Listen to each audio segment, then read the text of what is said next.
বিসমিল্লাহির রহমানির রহিম। আজকে আসলাম আমি শেষ কাজটি পরিদর্শন করার জন্য। শেষ কাজ পরিদর্শন বলতে এই দেখাইছি, আপনার ওপার থেকে কাজ করা শেষ হয়ে গেছে। ওপারের লোকজন আহ এই মাঝখান পর্যন্ত ঘুরতে আসে, আমরা এপারের লোকজন এই মাঝখানে ঘুরতে আসি। কাজ প্রায় শেষ।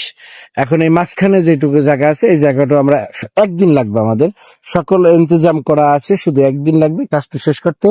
একদিনের এই কাজটা শেষ করে তারপর এর আনুষ্ঠানিক উদ্বোধন হোক বা জনগণের জন্য পারাপারের জন্য যে সুযোগটি সেটি করে দেওয়া হবে। এই কাঠের পোলট্রি, এটাকে আমরা সাঁকো বলতে চাই না, এটাকে কাঠের পোল। আর এই যে নিচ দিয়ে একটি খেয়া যাচ্ছে, যতদিন এই সাঁকোটার কাজ শেষ না হচ্ছে এই খেয়াটি সম্পূর্ণ দৈনিক 1,000 টাকা করে ভাড়া এটা জননেতা রাজীব হোসেন দিয়ে দেয়। তার পক্ষ থেকে দিয়ে দেওয়া হয়েছে, টাকাটা উনি আমাদেরকে দিয়ে গেছেন। এই যাই হোক, আমরা আজকের মতো বিদায় নেব, তাই এই যে সাঁকোটি দেখতে আসছি, সকলকে দেখাচ্ছি। এবং যারা আমার কাছে আমার এই ভিডিওটি দেখছেন, যারা এই ভিডিওটি দেখছেন তারা তাদের সকলকে শুভেচ্ছা ও ভালোবাসা জানিয়ে আজকের মতো বিদায় নেব।